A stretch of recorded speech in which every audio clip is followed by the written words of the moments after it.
Aloha, you're listening to the Rolling Vets podcast by veterans for veterans and civilians alike. I am Luke's monster co-host, and I'm flanked by my Marine veteran peers, Aaron Pata, Chris Ellis, and our very special guest, Evan Weiss. We would like to extend an invitation to you, the listener, to journey inside of our realm to discover what it means to be a rolling vet. And we are back. Sure are. And I would like to announce that I opened a supplement company, and after some discussion, Vet Labs is now going to be sponsoring the Rolling Vets podcast. Vet Labs is a veteran-owned supplement company, and you fucking know it. It's made in America, like it fucking should be. God bless. We use no fillers, no proprietary blends. We're open. And go ahead and visit us at www.Victor Echo Tango Lima Alpha Bravo Zulu. Let's fucking go. Right on. Vet Labs. Check it out for all your dietary supplement needs. Veteran owned, obviously, which is the most important here. So, Sergeant of Marines, Evan Weiss. Evan Weiss is fine. Or Evan. So you are a dear friend to myself and others, and a dear friend to the show. We wanted to have you on because of that reason, and also because you have a very, very interesting and unique experience in the military. Your experience varies drastically, I would say, to a lot of other people who journey through the military. So kind of start us off, like, where are you from? What were you kind of doing before the Marine Corps? Why the Marine Corps, and why join in general? Yeah, I should just say before we get started, I'd like to offer a disclaimer, a sort of prefatory remark that I haven't listened to much of the content on this podcast, and I am appearing as a personal friend of yours. So I don't want my presence here to be an endorsement of any political sentiments or any other ideas that you guys may express that may be antithetical to my own. But Yeah. but now that I've said that, well, first I want to congratulate everybody who's involved on their success after leaving the Marine Corps. It's just really great to see people that I haven't seen in a while. Lucas, you and I had the opportunity to hang out a little while when you came out to New York City. But I haven't seen Aaron or Chris, so it's really good to see you guys, and I'm happy that you guys are, healthy and doing well. Yeah, I guess my story is interesting. So I'm 38 years old, and I just got out of the Marine Corps in 2021. So a lot of people ask me, like, did you retire? And I'm like, no, I only did one enlistment. Yeah, which means I went in when I was old. I had to get an age waiver. And I guess that begs the question, well, why would somebody who was, I guess, ostensibly gainfully employed at the age of, I was like 28 when I started looking into this process, want to join the Marine Corps? And I think about that a lot. I mean, I had reasons that I had rehearsed in my head and recited to people who were curious about it, but I don't think any of those really came close to the truth of the matter. I always had the sense that other people, ever since childhood, that other people just did life better than me, that even though I was successful in some respects, that it always took me longer and I had to work harder and I wasn't naturally inclined towards certain things. And so as a result of that, I ended up being in my late 20s and having only recently moved out of my mother's house and, still feeling this intense sense of otherness and inadequacy. And so I suppose the decision to look into joining the military was like, an overcompensation for that. But there was a constellation of circumstances involved. I was involved in a profession at the time. I had left a job that I really loved for a different job that appeared to me to be a longer-term prospect, maybe something more prestigious and financially gainful. I ended up working for the judiciary, for the court system, running what we call in New Jersey a drug court. It's an alternative sentencing program for individuals who are in the criminal justice system, but who have issues with addiction or alcoholism, and who then receive treatment instead of being incarcerated. And I loved the idea of it, of helping people to avoid incarceration. But it was bureaucratically a very challenging environment. And I'm starting to realize now that I was never, well adjusted to the office space. And I think just on a whim one day I started. Like even before the Marine Corps, you're saying? Yeah, I'd always worked in offices, but I had always felt like, as I mentioned earlier, that I just, wasn't good at the office routine, that it always took me so much more to adjust to the technology, the etiquette, the pace of things. I did well in my jobs and I, earned a lot of respect for what I did, but, little did people know I had to stay until 11 o'clock at night to get the job done the right way. Um, and so I guess the Marine Corps was in large part a way for, other people to make decisions for me instead of me having to make the decisions myself. That's an interesting, that's very interesting though, because because you, from what I'm gathering, is that you've kind of, were kind of like a cog in the machine, and just going through the flows of life, and decided that you kind of just wanted to take your hands off the wheel. And then one of the best ways to take your hand off the wheel for a little bit is to join the military. Yeah. Well, and the other thing I mentioned is that, I was in my late 30s at the time and I was still just this, even to this day, I don't feel like an adult. I've always felt like I'm still a kid, like I'm terrified of responsibility. I'm terrified of committing to things. So I have this tendency to sort of just, as well adjusted as I seem to people who meet me, like, Yeah. fresh off the street, or people that I meet in the Marine Corps, it's not so. I have this like whimsical side of me that So kind of, is it like I don't know, like an imposter syndrome almost? Because I get that same sense of it's like, oh fuck, like I'm an adult now. I'm working this like job, like I'm fucking taking life serious. I have a kid now. I have a mortgage. I'm a fucking grown adult now. Like I have these fucking responsibilities. Like oh fuck, like Yeah, what are you am I doing this smoking right? weed on a Like, podcast with am I us? fucking doing this right? yeah, I think the answer is if you've gotten to that point where you're taking care of your child, you're in a committed relationship with, your significant other, you have a house and you're happy, you're fine. For me, I could never get to those points because of this, really intense fear of committing to things. In terms of Yeah, but relationships, in terms of I work, in feel terms like it goes both of ways though, Evan. Like you got out of the Marine Corps, you completed your service. You're out now. You're doing well. You're established. If anything, like I still consider myself a kid as well. I'm just a kid with adult money. Like I joke around with that about that with the girlfriend all the time. yeah.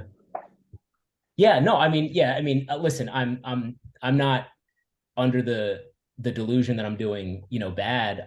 This is just an aspect of my personality that I think informed my decision to join the Marine Corps to, I mean, I had a job that would have resulted in, employment protections, a pension, all those things that people, really strive for. And something inside of me, made me give it up. And as I said, I think it was those two factors. I think it's this, persistent sense of inadequacy, combined with, the desire not to be locked into a particular, course in life. And I think when it gave you like made you like live a little too. It's like, all right, like let's go fucking do this. Like let's go fucking sign this contract. The reason why I chose the Marine Corps is I was like, well, if I'm gonna do something dramatic, let me do the most dramatic thing. Yeah. And you know how you guys have seen the movies where they portray Paris Island as this really, awful place to be. And I said to myself, like, if I'm going to prove to myself, and I'd be lying if I said I wasn't trying to prove to other people that I was, for lack of a better characterization, like a substantial person. That I'd be lying if I said that wasn't part of the reason why I chose the Marine Corps. And I'll tell you this much: so often in life do things not live up to our expectations for them. Paris Island, in every way, lived up to the terror that I felt before going there. I mean, it was that physically challenging for me at 30 years old with like creaky bones and joints and, just, I mean, I've earned a reputation as somebody who falls asleep standing up. So you can imagine how difficult it was for me to stay awake through half of the activities we were required to do on like no sleep on Paris Island. So it was one of those experiences that was like, in every way possible, exactly what I expected it to be. Well, speak to like the mental. So obviously like the physical side of it is very daunting. And I think that's what turns a lot of people off from considering joining the Marines when they think about the military, is obviously the intensity and just like the training itself is very intimidating. Yeah. But so you going into boot camp at an older age. So like, yeah. and you, I think you can also like kind of pick out a little bit of the Stockholm syndrome that goes there. You're able to identify it a lot easier. You're able to identify a lot of the fuck games they're playing. You can see right through that. Like, is that accurate to say, like, of your experience in boot camp? Yeah, I mean, you make a great point, is that when you're older, I mean, I think like, and I'm not saying this is a good thing, it's just a fact that ideologically, the reason why, people are able to enlist in the military at such a young age is because, their minds are still being formed. And, I think, it's an awful phenomenon, but that is what enables the military to mold people into its own shape, or to mold people into the shape of the military, rather.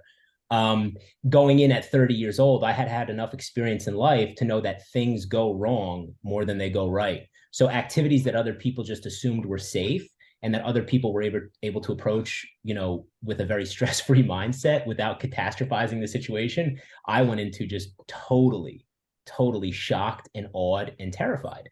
I mean, like, what are some of these situations?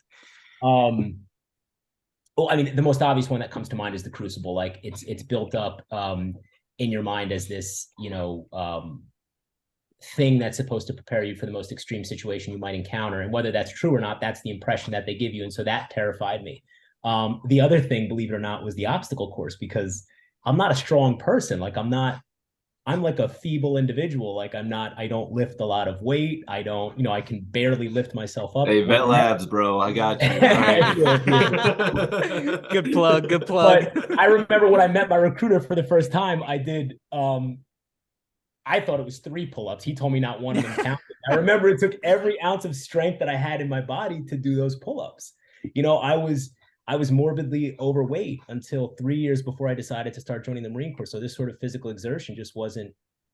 But you would smoke motherfuckers in a foot race though, and like on the 3 mile, on the 3 mile, you would smoke motherfuckers. Yeah. 1842 is my best time. What a year. Okay, I'll say I did. I remember the first time I ever had seen you run a PFT. I ran a PFT with you. I was like, this motherfucker so is fast. Like 8 years older than me, 9 years older than me, and is whooping my ass. I was like, Jesus fucking. I was like, I need to train harder. Yeah. Evan and I were just texting the other day about fucking. We were talking about something, and there was a time in comm school. I came down with like bronchitis or whatever. I remember this so vividly. And we were doing our like final PFT or whatever like right before we graduated. And I could not do the sit-ups, dude. Fucking Domino's had finally caught up to me. 6 months of Domino's there at the 29 bombs. Finally, all the cheesy bread caught up to me, and these crunches were not happening, and they weren't even like happening in a sense where you could kind of like be like, oh yeah, like, oh, one. He probably didn't even give me something to lie about. Nah, yeah, I probably like, most people kind of shoot for like as many as they can do, which is probably average around 60, and I couldn't even probably get the minimum, I think, which was like 44, and the entire time, like each one I'm coming up, like he's like, I'm just so disappointed in you. He's like, how can you see yourself right now? And I'm just like, fuck. Yeah, but I don't know if I said this, but the other activity that really terrified me in boot camp was the obstacle course. I'm not sure if I said that before I mentioned how feeble and weak I am. But I remember seeing pictures of the obstacle course. And just as an aside, Lucas is not representing how physically fit he was in comm school, because he was fast. I was fast, but he was an intense guy. So he's not representing fully. I mean, he did eat a lot of Domino's, but he's not representing how fit he was. Yeah. But yeah, that was like another thing that, because the one thing that they do avail you of when you're in recruit training is that calendar that tells you when the events are coming up. And so when I saw like the first time that we had to do the obstacle course and that I had to navigate these really tall structures and that they involved like lifting yourself over them, I was like, I remember I couldn't sleep. And because you also deal with the fear of getting dropped at any moment. And imagine my insecurity compared to the average 18-year-old. Like I left everything behind. I upset my family. I confused people only to get dropped for not being able to lift myself over the pull-up bar. That's crazy. And I never really thought about it that way, of like different perspective, like to have like my like thinking right now, because I was like the age that you were thinking to go in a couple more years, I'll be 30. So like looking back at it now, when I did that, when I was 19 years old in boot camp, everything to me was like a fucking challenge. Like, I was like, oh, the O course, like I'm gonna smash this shit. Like I'm gonna be the fucking first one done. Like, oh, climbing ropes, I'm gonna be the fucking first one up. Now I'll be like, God damn, dude, like I have to get that fucking rope right now. Like 10 fucking Youthful, you have times. that. couldn't do it now. You have that youthful invulnerability. You have the youthful invulnerability. Yeah, Like, yeah. yeah. Like you think, but I mean, dude, I'll be honest with you, I mean, for myself, like the rope scared the shit out of me, dude. Like I would bust my ass and go through the course so fast. By the time I got to the rope, I was so fucking tired, dude. I couldn't get up it. And I mean, one of the most greatest experiences or accomplishments in my life, and it's so small of a moment because I focused so much on struggling getting up that rope that I remember we did like a hike. It was like a 6 mile hike, and at the end we had to do the O course. And I ran through the O course after doing the hike, and then I climbed up the rope and I made it all the way to the top. And I was like, damn, I was able to do this after 6 miles, and I couldn't do it after fucking morning PT. Like it was bullshit. But but just having that moment where I was able to like, damn, I can do this. Like I can do that. And but to Evan's point, like, and to your point also, Chris, is like, as us coming in at 19, like, to be honest with you, I didn't have anything to fucking lose. Like I was going in with like, if I didn't make it, I was like, okay, fine. Like if I got kicked out or whatever, I would just go to college. Like I know I had a home to go to. Like my family would have just been like, okay, cool. Like whatever, that didn't work out. Like let's help you out with the next big thing. But Evan, you literally like left like a career behind, a career, and speak a little bit like how your family was, because that's I think that's very interesting too. Like you telling your family, oh, by the way, I'm leaving my really good job and I'm gonna go join the Marine Corps. Enlisted, by the way. That's something we didn't even state. Oh, well, we said Sergeant of Marines, but like you went enlisted route when you had the opportunity to go in as an officer. Yeah. Well, I mean, ostensibly, I had the opportunity to go in as an officer, but then they asked me like how many pull-ups I can do, and when I told them, they said they wouldn't. I mean, I probably would have not wanted to go that route anyway. But yeah, they have very strict standards for people who want to go the OCS route. And as I mentioned, having only recently lost all the weight, like I probably wasn't at the point where I could have, done what they needed me to do. But my family was outwardly supportive. And when I speak to my mother about it now, like she told me she cried for a week after she dropped me off to the recruiter's office, to go to recruit training. So they're such beautiful people. They would never, if I wanted to do something, they would support it wholeheartedly, even if it shook them to their core. And that was especially the case with my mother. I could see it on her face that she had this sort of ambivalence, in the sense that she was proud that I was undertaking this really difficult task, but at the same time, destroyed that her son, her youngest son, her baby, was going to be gone for what amounted to 5 years, and that was, but all I can say is that it's a strange situation insofar as, just like anything else I've ever attempted to do in my life, like when I told them I wanted to be a social worker, which is not a career that is financially gainful, like they supported me. They're like the type of parents that everybody wants, where, like when I was a kid and I wanted to be an actor, when I thought I wanted to be a rapper, like, my mother spit some bars, professional skateboarder, like rollerblader. This is what I told you about me. I'm so like, whimsical and capricious. Like I think of something and then I just want to go do it. And my parents, they're such sane, usual people, and they just support me in everything. And this was the one thing that if they were ever not going to support me in something, it should have been this. But they did. And, so when people ask me, like, do you regret leaving that job?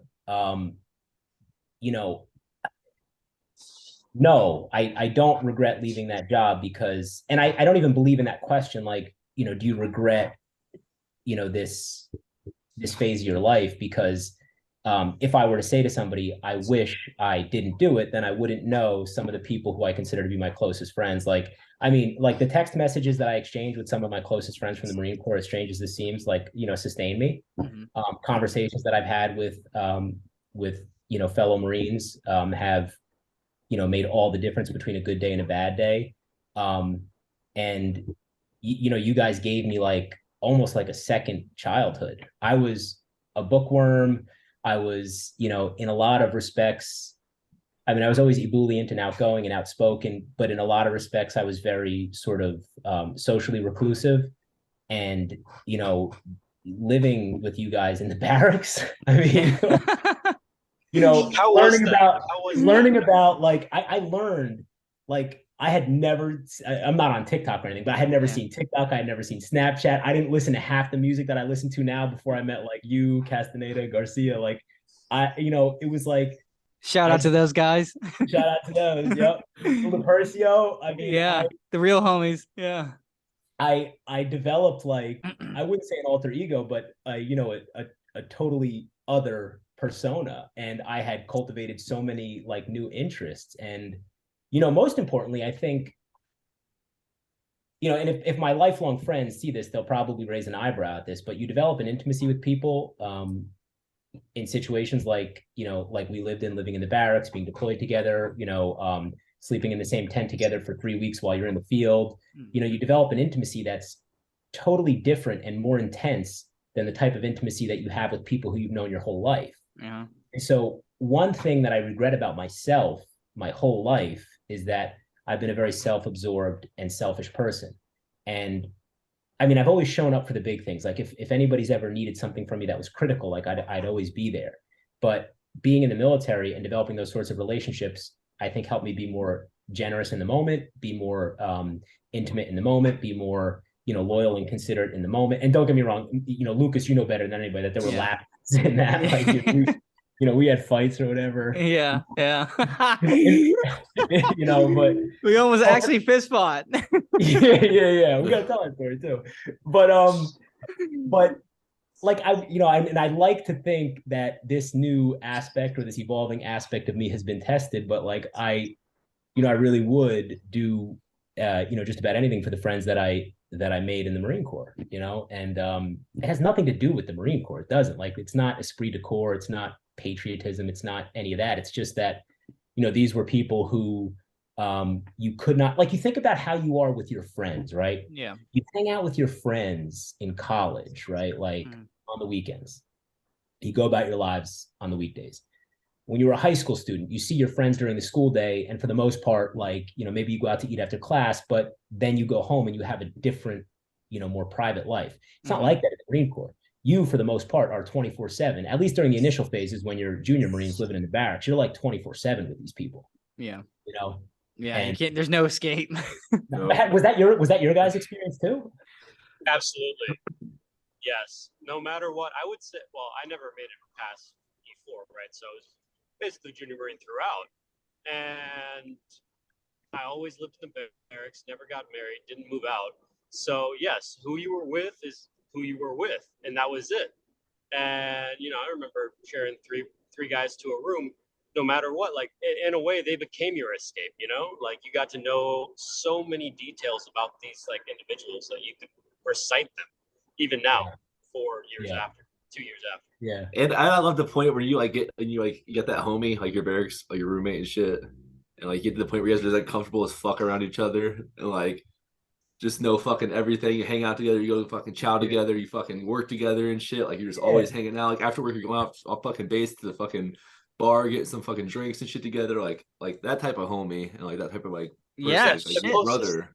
Like that shit. The closest like, thing I could relate it to is siblings. Yeah, it's kind of crazy in that aspect. Like we all go around calling each other brothers, but like it actually feels like they're actually your siblings. Yeah. How much time you spend together. Yeah, I felt adopted. At times because, Evan's mom was like sending me food and sending me socks and like sending me stuff. And I remember she was like, make sure he gets this Subway gift card. Yeah, Subway gift card, like Cheesecake Factory, like send it, like let's go treat your guys, like go treat yourselves. There's a Cheesecake Factory gift card. Remember she was like, you and Lucas go out to dinner. Yeah, I mean that was our spot, dude. But yeah, I mean you and then Lupercio specifically, like I'm forever indebted to him. He's definitely a brother to me, and he took me home took me to his place like multiple times to spend time with his family, and his family is absolutely fucking phenomenal. They welcomed me with open arms. Like one Christmas I was there, that I even dressed up like Santa Claus, like to fool like the kids in the family, because there was one guy in the family that would always be Santa Claus, but the kids kind of caught on. So with me being there, I was able to fucking put on my pimp walk with all my fucking Santa get up, like a big bag of toys, and have these kids sitting on my lap, and I just bullshit these kids and stuff. You know, they're like, "Why are you so tan, Santa?" And I was like, "Well, I spent the off season in the Bahamas." Like that's like, but yeah, I mean, just and being Yeah, I able. remember you going to, what did they call that when we got Liberty in comm school? There was a word for it when you got to like leave and go like Like off base for the weekend. solo. Well, it was off base Libo, but it was like by the mile radius, right? Didn't they call it by the? Yeah. It was like a certain mile. was a I mean, word- there it was was a just word for- Libo. I thought, or weekend. I Yeah. don't Restricted know. libo? Was it? Was it just restricted libo? Nah, maybe I don't know. I can't remember. I don't know. Yeah, Some whatever of it these- was. I remember you used to come back and you had such a good time. And shout out to Lepercio. Yeah. I mean, I can't remember. I came back and I was like negative like $900 in my bank account because we I spent like remember. we spent like 4 days. Like we spent like 3 or 4 nights in a row, like at a strip club, like in LA. When you came back and told me all that, remember I had to pay for your tailoring? Yeah. I think we had a blues inspection. Do you remember how much it was to get blues tailored? It was like $7 or something. Yeah. Well, you had that van. Broke. Remember, you had the van that pulled up that would take your shit and do it for you. And yeah, I mean, I was broke. And I forgotten that I was picking up like PFC. So I needed to have my shit needed to have like PFC stripes on it. And I was like, mosquito wings on it. And I was like, God damn it. So I had no money. So Evan fucking got my, I think we did haircuts too. We did haircuts and dry cleaning that day. We did both. I probably held it against you too. I was so miserable and cruel at that point in my military career. But you know what's interesting? Like the point that you're making is, you know, people I think have this impression that the Marine Corps makes you, again, for lack of a better expression, like a tougher person. Yeah. And I guess in some sense, it made me a more durable and realistic person. But in the opposite sense, it made me so much more affectionate. It made me so much more able to tell people how I felt. Like I didn't, in the normal course of affairs, tell like my friends from home that I love them, or very rarely did like they cry to me or disclose some of the really sort of like deep and existential things that my military friends did. So when people ask me like, you know, like how it affected me emotionally, I would say that it made me like more vulnerable. I mean, I've always been a very, very vulnerable, emotionally expressive person. I see Chris is like recoiling at these words because he's probably not this way, but you know, I know, feel. Yeah, but it really did, like, I remember like the way Lepercio would hug me and tell me he loved me, and like just, you know, the way that happened. And again, oh no, dude, I tell my homies I love them all the fucking time. Yeah. Dude. All the time. I think you got love the like, homies. Love the fucking homies. Love the Yeah. homies. But all right, so you talked about when you're in boot camp and how you're always like nervous about the next thing that happens. So like at what point in your career were you like, yeah, I kind of like this shit? At no point. Never. What? No, bullshit. No, listen, I'll tell you, like, you know, No point. politically and ideologically, I didn't really align with the military ethos, and I always found myself, you know, intellectually running up against what I was being told. Ethically, What you mean by that? Like, what do you mean, like the military like, ethos? I guess what I mean is that I wasn't particularly enthusiastic about being a part of the category of like United States Marine. Like that label didn't matter to me as much as the relationships did that I was being involved in. Like, I think the main reason, and I tell this to people and they think it's ridiculous, like, well, why did you join the military? The only thing I had in my mind, literally, the only thing I had in my mind was like, I want to go to Paris Island. I want to see what it's like. And I want to achieve this. I mean, that sounds ridiculous for, you know, a mature, you know, professional with a graduate degree who's got 10 years in the workforce. That like a ridiculous way to think, but that's honestly what I was thinking. You know, I didn't in any real sense have like an ideological or you know, ethical commitment to the Marine Corps. And then the most staggering realization was that, wow, you know, recruit training is done now. I got to do this for another 4 years, you know? And it's like, and like the thing that sustains you is like the relationships that you have with people. And sometimes there are fun things to do. So, you know, telling jokes, meeting new people from, I mean, I've never been out of New Jersey in my life for, you know, longer than a week.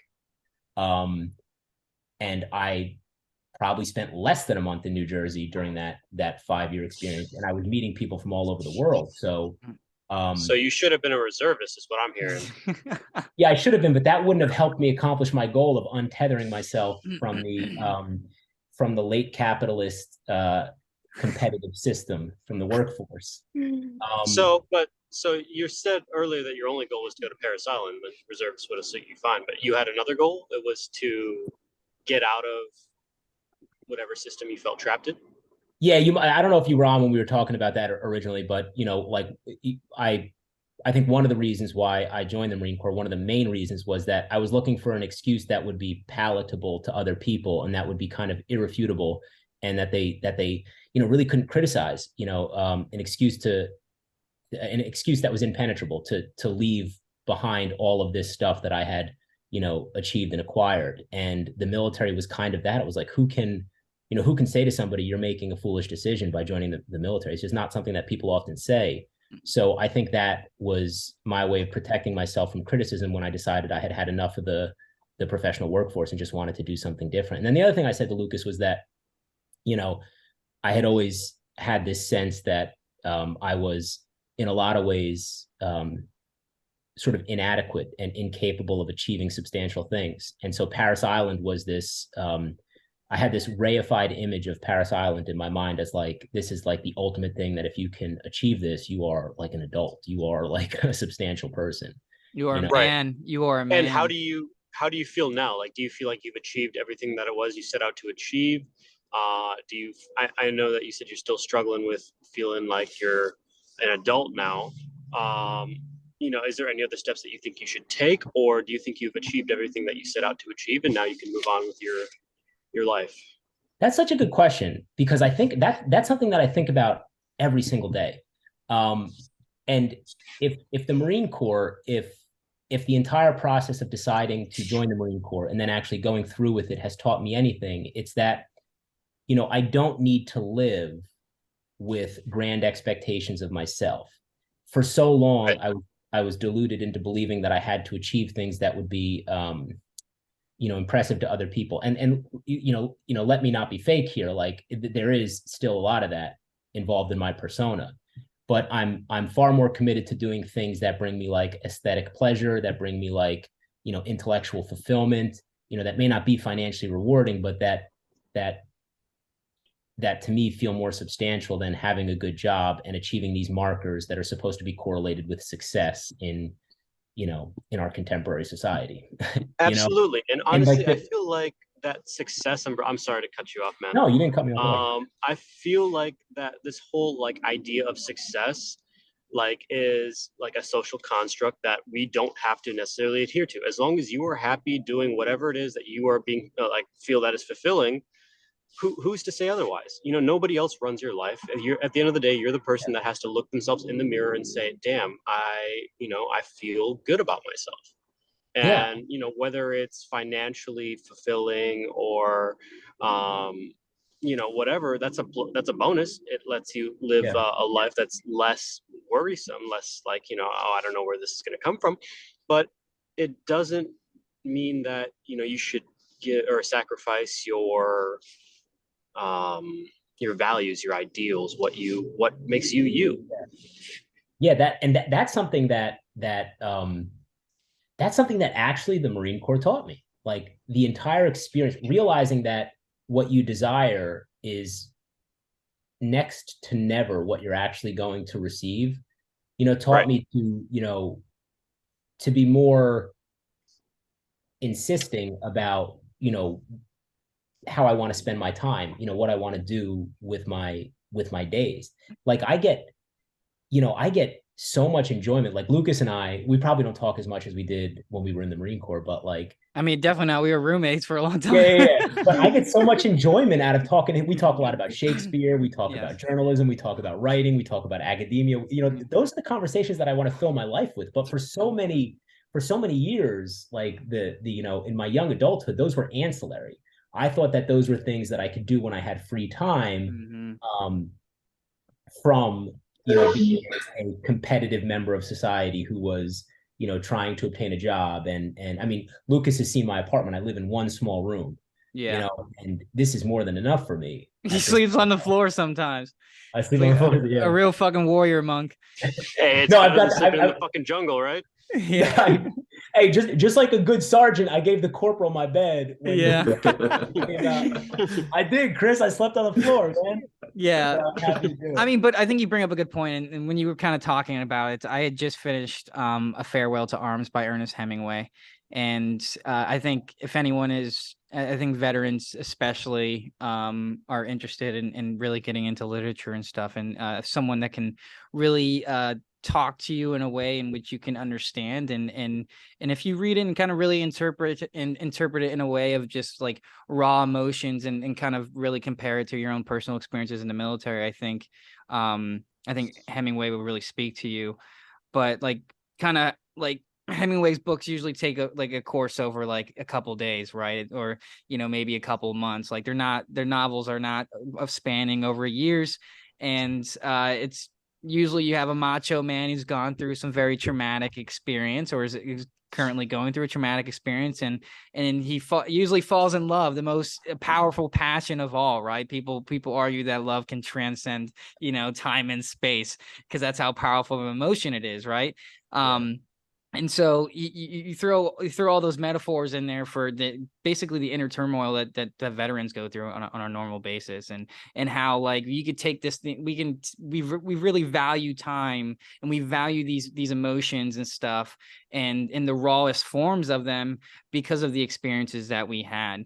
Like our time was fucking, from the moment we woke up to like every time I wiped my ass in the Marine Corps, like my time was accounted for. Even on Liberty, like even on Liberty, like you had, for us, our unit, like we had to write a fucking Liberty plan, what we were gonna do hour to hour basis, like over the weekend. Like your whole life is dictated, and finally you get to a point once you get out. And I'm kind of speaking personally here. I don't want to generalize, and I don't want to speak for you guys, but like for me is like when I got out, I could finally express myself.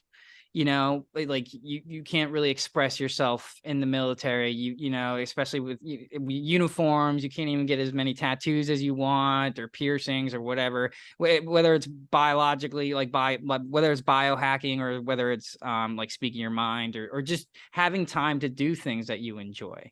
You know, you don't really have a whole lot of that. So when you get out and you kind of like, you're in this new sphere, you're in the clean slate, basically. I personally pursued a lot of the hobbies I've kept telling myself I was going to do. You know, it's because I could, and you know, to do these things and to improve my well-being that way by, you know, I was like, fuck, the whole time I was in the Marine Corps, I was like, man, I really love to collect comic books, and I could fucking talk so much shit about collecting comic books. And then finally I got out. I was like, you know what, I'm just gonna fucking do it now. I have time to sit down and actually read them. I have, you know, I could pursue this passion. And then obviously it led into just getting more into just literature in general. And, you know, the snowball effect after that. But like, you're able to express yourself, and you value these little things. You value the little things, and you value the fact that you're able to feel these things and not have no restraints on them. Yeah. Well, valuing the little things. I mean, what I try to be conscious of is how my appreciation of things wears off over time.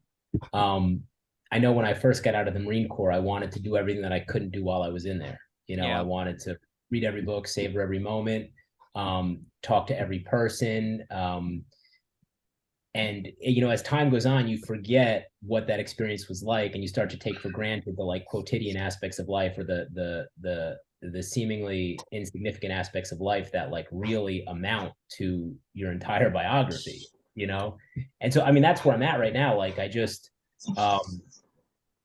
and my last year in the Marine Corps, because I was kind of untethered from the unit because they were preparing for a deployment. So I got a lot of alone time, and, you know, I was getting BAH because I'd gotten promoted to sergeant. So I had that little apartment over by the Kola Mountain Range by, so my last year was kind of preparation for, you know, civilian life, insofar as I was like reading a lot. I was in my apartment a lot. When they needed something from the vault, they would like call me, and I would like, you know, run back. But yeah, like you know, one thing that I think the Marine Corps instills in you towards the end, especially, is that like you hit the ground running. Like, you know, as intense as you are in the military, you have to be just as intense in life. And I suppose that ethos is effective for some people who are interested in having that kind of life where they, continue to acquire things and continue to achieve markers of success. For me, it's been kind of the opposite. I've wanted to like slow down, and Interesting. well, yeah, because Yeah. I'm also like I'm about to be 40. Like I remember when my father was 40. You know what I Right. mean? And he's now 70. So like I'm at the point in my life where listen, I'm not, I'm not envisioning my demise, but like I'm at the point in my life where I'm like, there are some things that I have to do now that if I don't do them now, I probably won't ever do them. And Yeah, Right. I like that that statement, that hit the ground running, because I think that's like, I think that's what the Marine Corps has done for me. Like you said, like you're like starting to like go through a different path. And like I think I might be the opposite. I think it's like yeah, I see it like a challenge. I fucking see a challenge. I want to fucking do it. Absolutely. And I think I'm I on the know same page there with Chris. yeah, I don't see like a challenge like acquiring something like next summer, me and one of my buddies from the Marine Corps, fucking shout out fucking Mitch Fulton, we're gonna hike up in Michigan, like 20 miles up in there, and just camp out like by the fucking Wood yeah. River and fish for like a Fucking week straight. motivator. No fucking cell phones, nothing. We're already like packing our gear and shit, like just some like fucking like man shit, like that, like those goals is what I'm like shooting for. Are you Like gonna stuff do it like with that. your Like, son, like dude, Sacagawea? yeah, I'm gonna fucking take my son. I want to teach my son about like camping and shit. I want to teach him stuff. I want to like make him like a fucking, I don't know what the word is, A but like man. he's a man. Like yeah, I think that's like a big part of what we have to do. I think we have to like make ourselves uncomfortable, like being uncomfortable with being uncomfortable. And I think that builds like friendships and builds bonds. I think that's how the Marine Corps brings us together so much. It's because I mean, there was points where we're hiking 15 miles. We're fucking have 80 pounds on our fucking back and our fucking rifle and everything. And you're right next to your fucking homie. And after the fucking hike, you're gonna go back and you're gonna grab a fucking 6-pack and you're gonna get fucking trashed and you're gonna fucking Just watch a six Netflix or pack? something. Or yeah, a 6-pack. I never saw a 6-pack in that Yeah. barracks room. I saw Yeah. like I saw All right, and a bottle, and and a bottle, all right. But on And the we stop. on the flip side of that, I would actually, so for me personally, hitting the ground running was like a bad thing. Really? Especially when I got out. Yeah. So like I feel very, very fortunate. I mean, it's unfortunate for a lot of people. I mean, I have said it on this podcast before, but like, I feel very fortunate that like the whole world did shut down because I think I needed it when I got out. I definitely needed like, Yeah, I agree with that. because I was right about the dude. No, I definitely I agree had with that. yeah, I had jobs lined up. Like I was like, let me just fucking go. Like I just need to make sure all my shit's together, all my fucking ducks in a row, and I can go and just hit the ground running and not skip a beat. But the pandemic like forced me to pause. It forced me to kind of like really assess myself and really delve like deeper into myself to kind of find out of like, okay, like things I could fix. You focus on yourself a little bit more. You focus on your experience. You're able to reflect and really, in essence, digest. You're able to digest. So for like a whole year, pretty much. I mean, I was working and stuff still and going to school, but that wasn't until I got out in early 2020. So I basically had that whole summer, like spring and summer, to kind of just like digest everything. Like I had no obligation to get a job. Money was coming in because of unemployment. Like I knew I was going to go to school in the fall. Like that was already settled. Like in the meantime, I just had to kill time. I had nothing but time, which was a good thing and a bad thing. But the good thing was the fact that I was able to really just digest my entire experience and kind of try to find my footing on like where to go next and kind of figure out like who I want to be like now. But I think that's kind of like the point I was trying to allude to, like when I brought up Hemingway and stuff, is like I think a part of things like Evan, like to your point where you're trying to fill your time now with things that you just really enjoy personally. And I do the same thing. And I think the reason for that is that we're able to, like once, like I said earlier, like value these things differently. But Jesus Christ, I just totally forgot my fucking point. It just totally escaped me. Yeah, no, and I don't begrudge anybody their competitive spirit. But I just know that what causes me to feel stress is the expectation that I achieve certain things. and thankfully I don't live with that expectation anymore. I mean, the circumstances in my life are such that, like, I'm not, I haven't received like, a large sum of money to pursue my academic interests, but, BAH is a liberating thing. It enables you to live somewhat comfortably while not feeling the profession or the profession, the pressure of the professional workforce while you pursue your personal interests. Like that's kind of important to me. And I think one of the, I assume, I don't know that this is the case for everybody, but I assume that it's very stressful for a 19, 20, 21-year-old who's leaving the Marine Corps to be told that she or he has to do these things within the next year in order to be considered a successful or a productive member of the community. Like, I can't imagine how much that, how much stress that might cause somebody to feel. Yeah, I think that that's the kind of a good and bad thing. So I feel like you should always have expectations regardless, and I think that's like a natural like drive for like men. Like that's like a thing. Like men want to like conquer the next thing. Well, not conquer. That's not the fucking word I want to use, but you know what I mean. They want to achieve. They want it's like a fucking. We're programmed that way. I just think that's people in general. I think that's a very not passing judgment on it, at least not publicly. I think that's a very American mindset. This notion that achievement is intrinsic to purpose. And it's something that I'm struggling against. Look, you have to make certain concessions. Like, I can't do the things that I love to do unless I work a little bit, because I have to be able to have, a place to live. I have to be able to feed myself.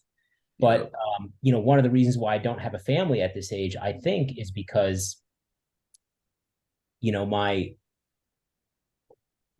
desire to do things that are, as I've said earlier, aesthetically and intellectually pleasing kind of, outweigh the pressure I feel to commit to a family, Yeah. And I don't think, and I like, it's also a very American thing to criticize that mindset. Yeah. It's a very, I can't think of a better way to put it than it's a very sort of like, it's a very, typically American ethos that you have to achieve certain things in order to be considered purposeful. Yeah, but I think I don't think that's I gotta hit on that. I don't think it's an American mindset, because if we're looking at like achievement as like, and you're gonna label as an American, fucking the Korean like expectations in the family are so fucking much more. Like the pressure that like foreign exchange students get coming to America by their families. Holy fuck. I had a friend I fucking went to high school with, and I forget where she was from, but I remember she would like spend all her free time studying, and I was like out with my friends playing and shit. I was like, how the fuck can you go through your childhood like not hanging out with your friends and shit? Yeah. And now she's like obviously probably out doing some successful fucking job, making fucking millions, and I'm here on a fucking podcast. Well, who's to say she's happy? Who's to say she's happy? Hey, I'm not saying I'm not saying it, but I'm saying that the like stress.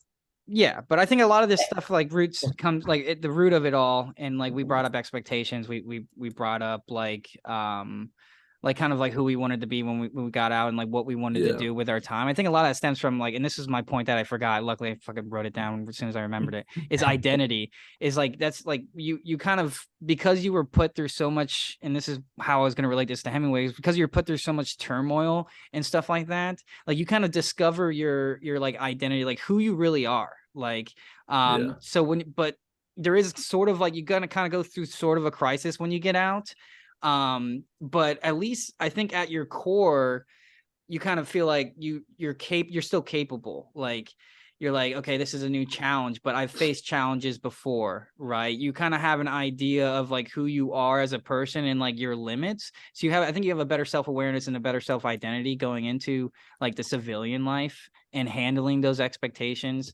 And I guess really trying to move on from those achievements and really look forward to what your future achievements are. Evan, before you like, so you're in the fleet, right? We're going to speak like to you in the fleet. You're a little bit older and stuff like that. And like kind of looking forward, like put yourself back in those boots, as a fucking lance corporal, or as like even as a corporal. and kind of like midway through your career, looking towards the end of your career, like what are some of your sentiments? Like, what are you thinking about your life? I mean, obviously everyone's thinking about their life outside of the Marine Corps while they're in the Marine Corps, but what did that look like to you? And is it different than what you're doing now? It's all I thought about. All I did from the moment that I hit the fleet to the moment that I got out was think about coming home. And I fully appreciate that some people's experience was much different and that they enjoyed being in the Marine Corps. And, you know, some people even turned it into a career. But for me, I had realized that that it wasn't wasn't a good fit. It wasn't, you know,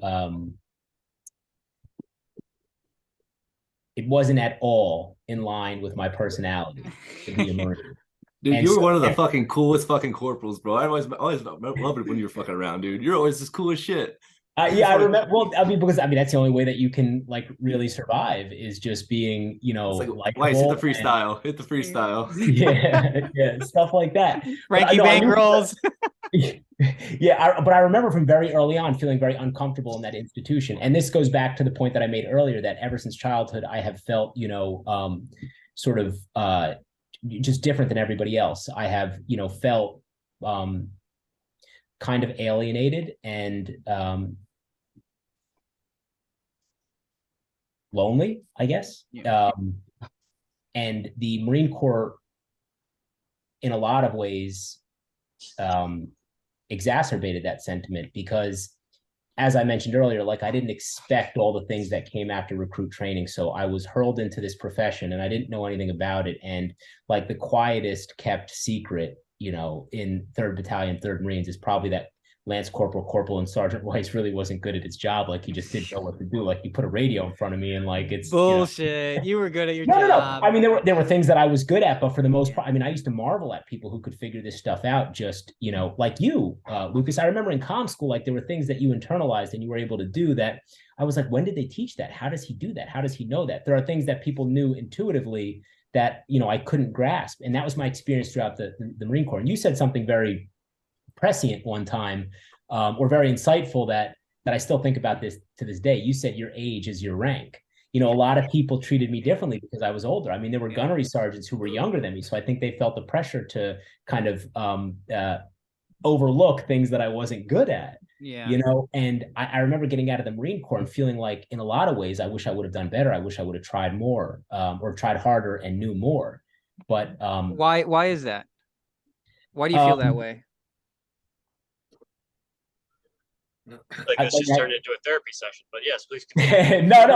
No. It's a good question. I mean, you know, you want to be respected for what you did. And I look back on a lot of experiences in which I just didn't know what I was doing, or I was lazy, or I fell asleep in the field. And there are probably thousands of photographs to attest to that. And I look back on like the entire span of my Marine Corps, and there were far more incidents of me, you know, not being able to do my job effectively than there were me being able to do my job effectively. And the truth is, like, there were times where I just didn't see the point and I didn't care.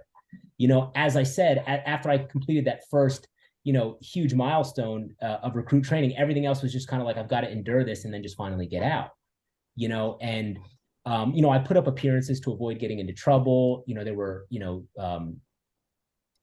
plenty of instances in which people saw through it, but more often than not, I kind of I think, you know, coasted by.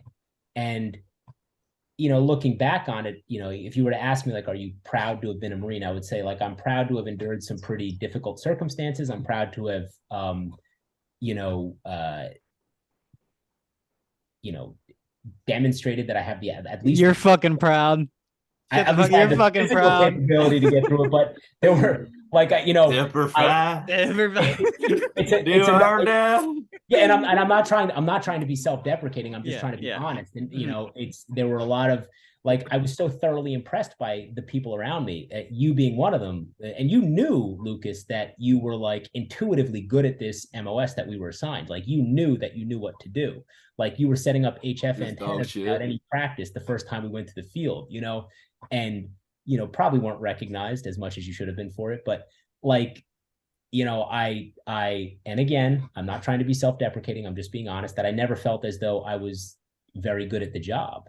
You know, I often think about this, and I say this to myself, like I may not have been a good Marine, but I was a good friend to a lot of Marines. And that's what mattered to me, that like I was sort of, I was accountable to the people who I considered my intimates. I was, you know, a loyal friend. I was a reliable confidant. I was somebody. That's a fucking Marine. That sounds like a Marine to me. Yeah. I don't know about you. That sounds like a Marine. That sounds like Marine qualities. Yeah. Yeah. So Yeah. you're saying that you served honorably throughout your entire Marine Corps career. Yeah, I would say I served honorably, other than the times that I was asleep on radio watch. And there may or not be photographic evidence of these. I definitely have it. I definitely have a lot of it. That's a good shit. Yeah, it's tough being 35 and having to stay awake for 2 days at a time.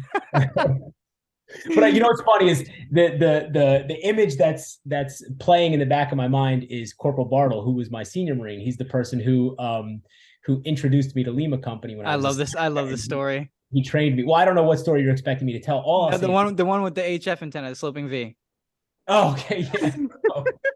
I thought you were gonna tell that one. Well, I'll tell that story, but this kid could just figure things out. Like he had these, like he had shout out Andy. Out to Andy Bartle, who I talked to the other day. He called me while I was at work. We talked for like a half hour.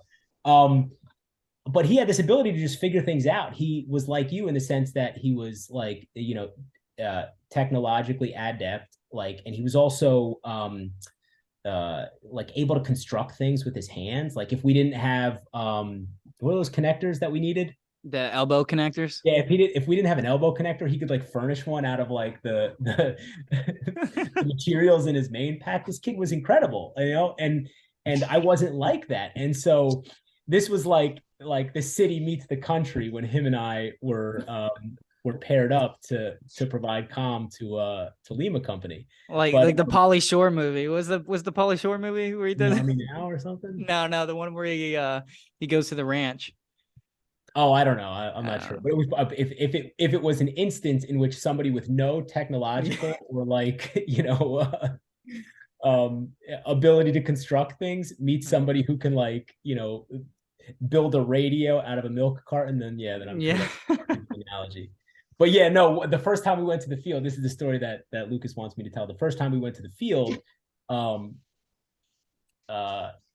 if this is not the story that you're thinking of, let me know. But the first time we went to the field, or the first time I went to the field with Lima Company, we had to set up HF comm, which for the listeners who are unindoctrinated is just like a really austere form of communication that allows you to contact another unit,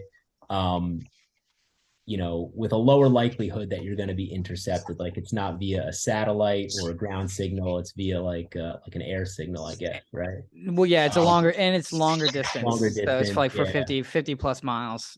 Something like that. Yeah. But he tells me like, okay, well, you know, go construct this antenna. And so I'm thinking to myself, this guy's going to help me. This is my first time in the field. Like I've never had to do this outside of the classroom. So we're in the middle of, where were we? Like Bellows or Cahucas. We were in one of those training areas, and I'm spending hours and hours and hours trying to construct this antenna, and all by myself. Like he won't help me, or he's offering like really minimal assistance. And then in the end, he like after like however many hours of me toiling over this antenna, he's like, "All right, man, you could stop now." And I was like, you know, I couldn't figure out why it wasn't working. And like, this is literally like an entire day or two in the field. I couldn't figure out why the thing wasn't working. And he knew the whole time that I was facing the antenna in the exact wrong direction and just didn't want to tell me. And so like, you know, like literally the opposite direction that it was supposed to be facing. Like I was away from the battalion, away from the unit that I was supposed to be communicating with, and I'm building this antenna. And I mean, is that the story you were thinking of? Yeah, that's a good one. That's a good one. That's a good teaching. Oh, no, that's not what you're thinking of. You were thinking of Korea. No, I was thinking of that one.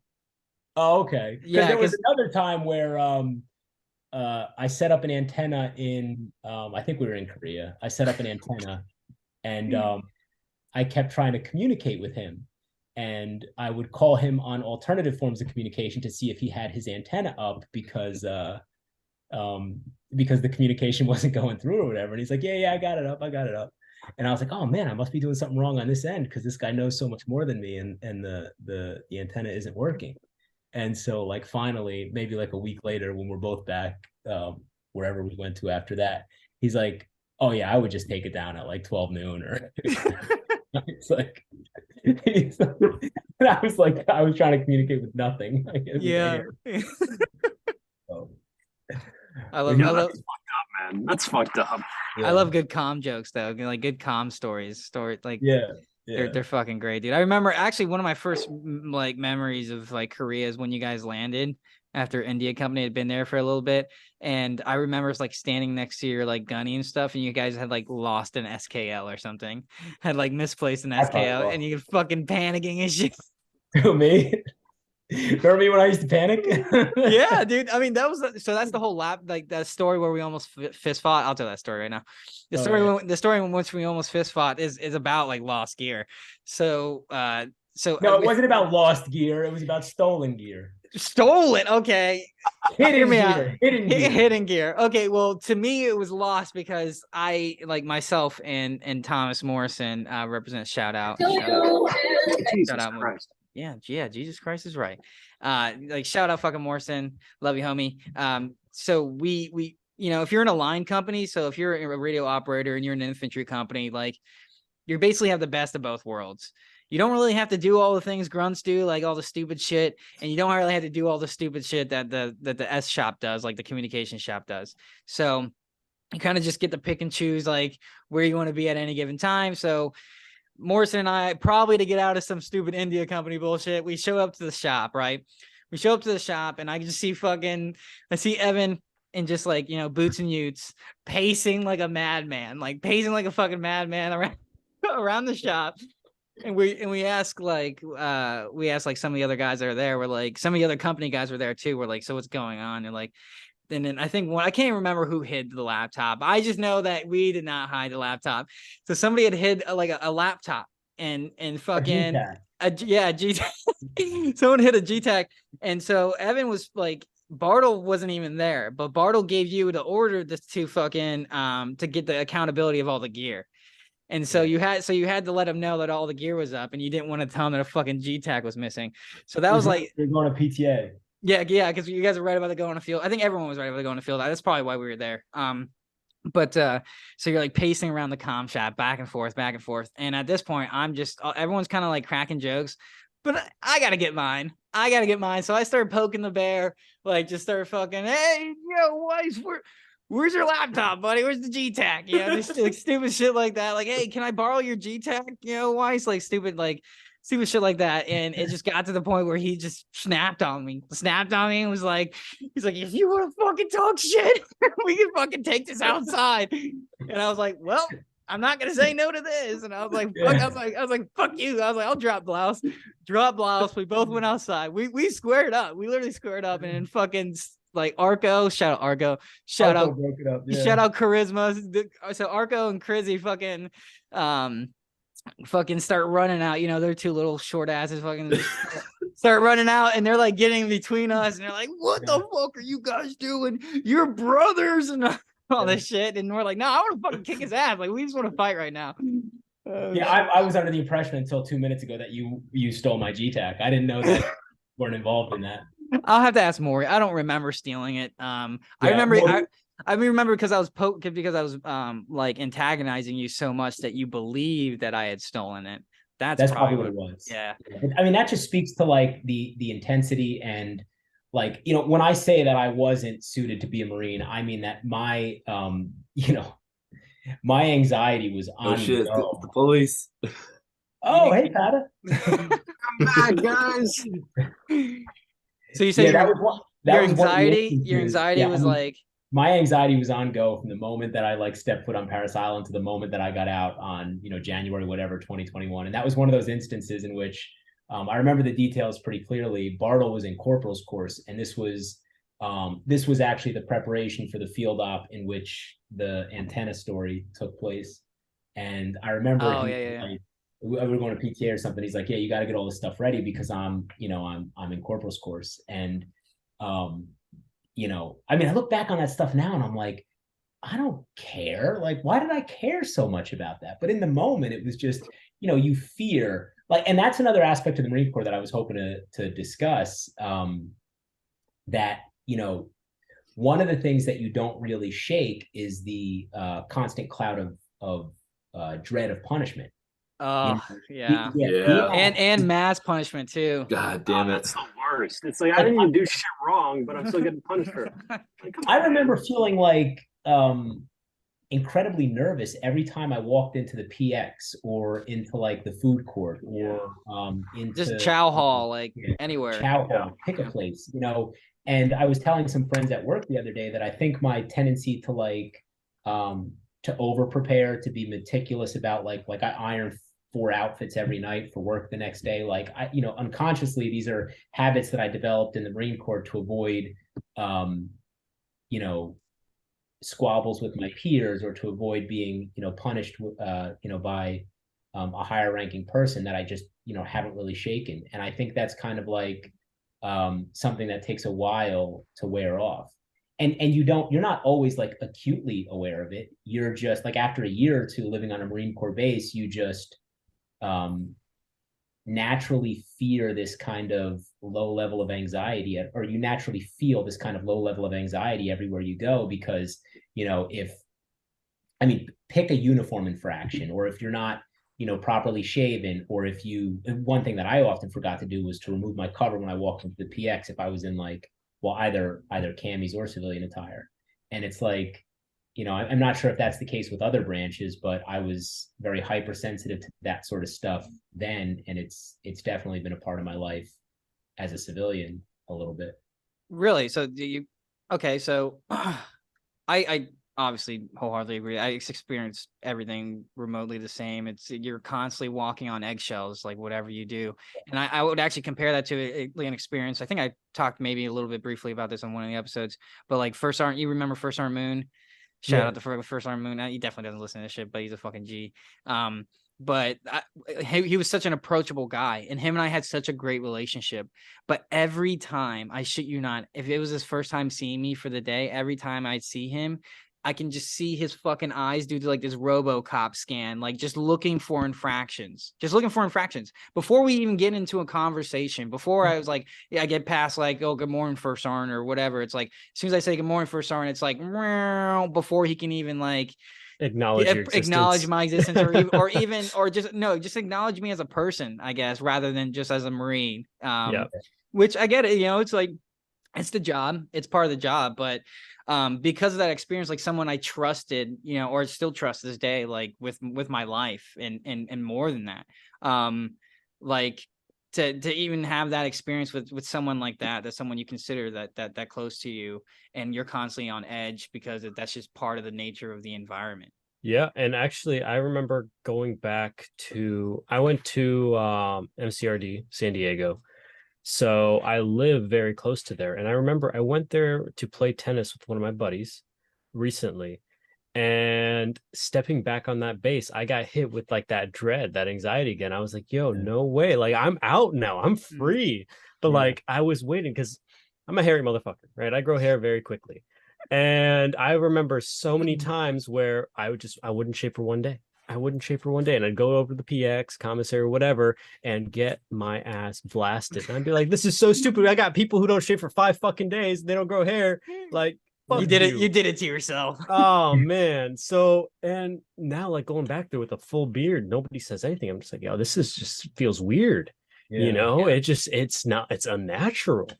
Yeah. And I don't know. It's just an interesting experience. Like every time I go to the commissary to go get food or anything like that, it's just like, or cheap gas. It's just like, damn. Cheap gas. So dude, in California, this gas is fucking expensive. Oh yeah, attest to that now. Yeah, it's pretty fucking expensive. Here. But Evan, to kind of further your point, so you say it kind of still affects. Like, how does it still like that anxiety, that walking on eggshells, the fear of punishment, like? Apply it to kind of like a real life situation. Like, give us an example. I don't mean that I'm acutely afraid, like paranoid. Yeah, obviously. Yeah, I don't mean that I'm paranoid that I'm going to get punished for walking out of my apartment in right. Like you're wearing a fucking cover inside right now, Devil. You're wearing a belt. Come on now. Don't think I didn't notice. You know, it happens in these, you know, really subtle ways. Like I remember when we would prepare for a field op or prepare for an inspection or prepare for a deployment or just, whatever activity was about to take place, like some people would be able to go out and enjoy their last couple of days of, as it were, freedom. Whereas I would be in my barracks room ironing, counting my gear, packing my gear. And when I would get to the field, I wouldn't want to unpack my gear. I had this intense anxiety about, I was the same fucking way, man. I hated that shit. And I had this pogue. Well, I just had this. You're gonna lose it, dude. I can't relate. I pay for it. I'm gonna get yelled at. Dude, if you lost gear, that was like the worst fucking thing ever. You're gonna come back from field op and like, oh, son of a bitch, I'm missing a fucking piece of fucking gear. I have to fucking tell my staff sorry to get fucking blasted for this fucking shit. Yeah, it's like I couldn't even. I spent $80 on the fucking. I couldn't relate to that. And sometimes we'd be hiking and I couldn't even focus on the activity, or I'd be expected to like set up a radio or an antenna, and I'd be like, distracted by the prospect of like losing gear or having forgotten something. And I think the way that translates, and this is something that they emphasize from the moment you get to recruit training. I mean, like gear accountability is like, the thing. And so the way that manifests in my daily life these days is I moved it out of the way, but I have this apparatus where I hang all my clothing for the upcoming week. And I can't fall asleep some nights unless I've ironed like 3-4 outfits. If I don't set out the underwear, the socks, the shoes, if I don't have the ability to just wake up in the morning, brush my teeth, grab my clothes and go to the gym, then I can't, fall asleep the night before. And that's just one minor example of how the anxiety. Take a 10 milligram edible. I'm curious. I'm not saying this has like a huge impact on my functioning, but it's just an example of how things that become. It sounds like it because it's become a routine. You got your grunt rolls out for the week, basically. Yeah, what does this apparatus look like? I'm very curious. Oh, it's a portable dip bar, but instead of using it for dips, I just put a hang clothes. That's awesome. That's fucking awesome. I'm definitely I'm the same way. I'm the same way too. Like with my fucking like planning. I don't plan my outfits out for a week, but like the next day, like my shit's like ready to go. Like mine's usually hanging on my chair. Like I've got the pants folded on the chair, and then I got the shirt hanging over top, and be like, all right, time to go. Well, yeah, I think that speaks to it, but like also, I think one of the side effects that's probably a positive side effect of having to be in that high pressure situation constantly, where you feel like punishment is just around the corner for like the littlest fucking thing, and it's always over the top. That's another caveat I'll throw in there, is like it's the punishments never meet the crime. And then there's also a difference between punishment and discipline. Discipline has purpose and punishment doesn't. So like you have a lot of it originally probably started as discipline, and then it turns into punishment. You don't shave your face, next okay, because I didn't shave my face, instead of just fucking me up in public, which is already embarrassing enough, and sending me back to my room, you're gonna make me shave in front of other people with fucking with hand sanitizer and a rusty ass razor? Like that what are you teaching me from that, besides already fucking publicly humiliating me? Yeah, you're just teaching everybody else that you're a fucking dick. Like there is no point there. Yeah, there's no extra learning to be occurred. I'm not going to, I'm no more likely to walk out of my room unshaven because you made me publicly shave with a rusty razor, as I would with hand sanitizer. Shaving cream. Yeah, but I mean, but I mean, like the positive thing to take away from that is it makes us really proactive. I think it has made us extremely proactive. Like some of these fucking kids, man, like because I'm in school, like I'm a student. Yeah, because I'm a student. Like a lot of these people are like, man, I stayed up for fucking 48 hours, like finals week, blah, blah, blah. I'm like, why? Why? Yeah. I'm like, why did you let it get to that? I was like, I'm in the same class as you are. I have a fucking job. I have a family at home that I'm with, that I have to give time to. And I'm still I'm fucking finals week. I'm cruising. I ain't got shit to do but take the test, and these people are trying to cram in, like semesters. I mean, I get it. They're a different age and they have maybe different distractions in their lives, also, you're conditioned, disciplined, I got discipline in my body. But like but I'm able to do these things because I understand, like, fuck, the faster I clean my rifle, the faster my gear gets cleaned. Like the faster I'm able to turn in all these fucking radios, the faster I can, and the sooner I can enjoy myself, the sooner I can do the things that I want to do. So that I think you kind of take that and you approach and you apply that to your civilian life. It makes us proactive. I have a little caveat off that though, because so many people cram for finals week or have all this extra undue stress that I just cannot relate to, it makes me less relatable to them. Like I constantly finding myself having to stop myself from like going off on the girlfriend all the time because she's like, "Oh man, I'm so stressed because of this, this, this, and this." I'm like, "Well, you could have prevented that last week if you had just studied, or you could have just prevented that from like waking up a little bit earlier." And it's like I see all these solutions to problems that I just find inherently simple to solve because we've been doing them for 4 years under much higher stress environments with much greater punishment. And now I just find myself like failing to relate to people and their problems that I know I would have had I not joined the military. Does that make sense? Oh yeah.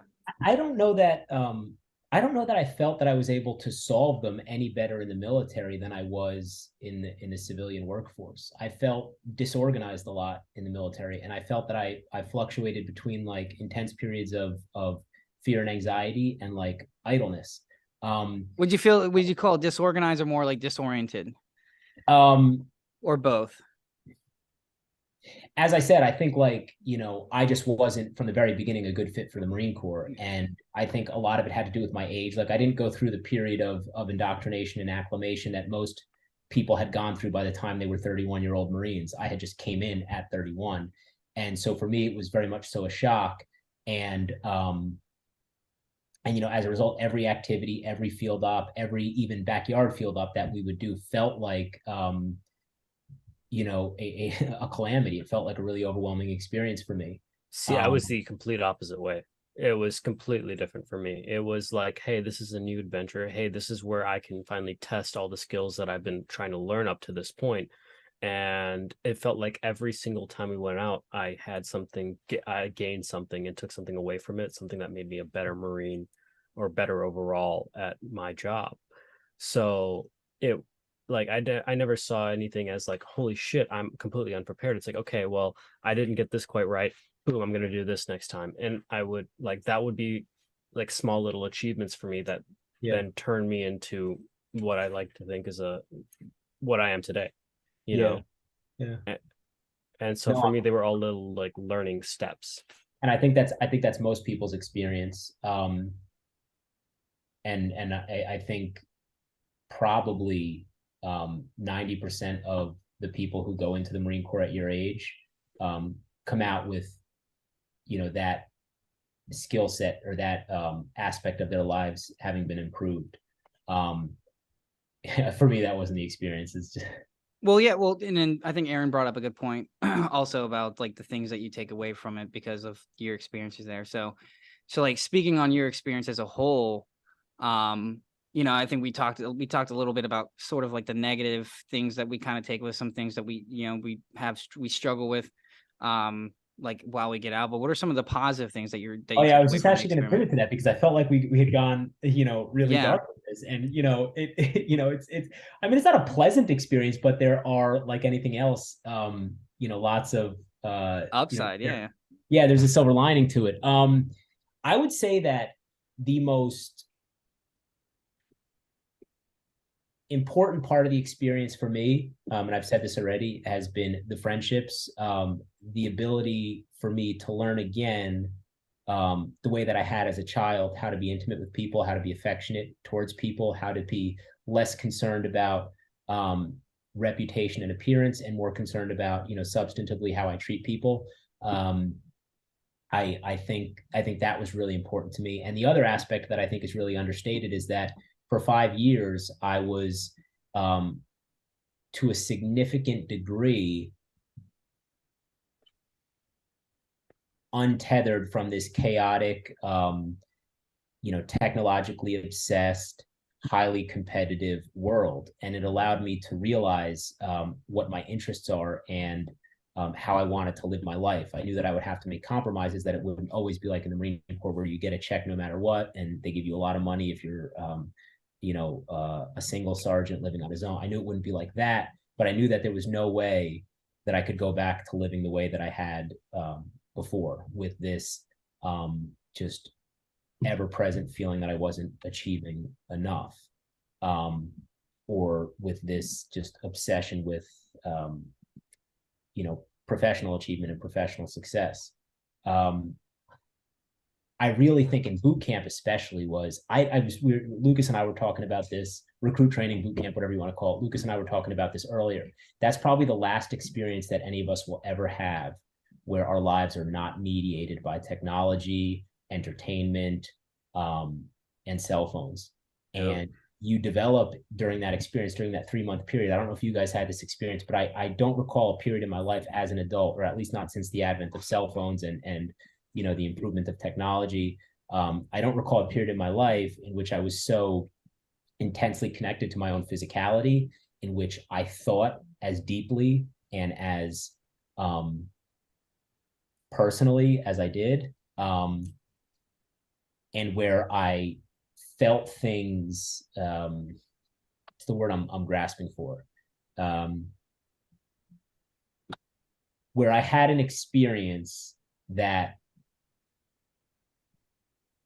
was almost like sensuous. It was almost like, I remember when you referenced the rope earlier, that we had to climb during the O course. And I remember I didn't know how to come down the rope. Remember that, what was that maneuver they taught you to like descend the rope? Whatever it was, I couldn't do it. And I slid down the rope and I tore my hands open. Ooh. And I remember I had these open wounds on my hand, and I still have this like vivid recollection of those open wounds. I think we had to do like front leaning rest next. And like I was doing push-ups in the grass with these open wounds on my hand. And as painful as it was, you felt a certain physicality, a certain communion with your own body. You felt very aware. The point that I'm trying to make is that you felt very aware of what you were thinking and what you were feeling physically in a way that you don't with all of these, you know, mediations, for lack of a better word, with the ability to distract yourself from your own body and your own thought patterns.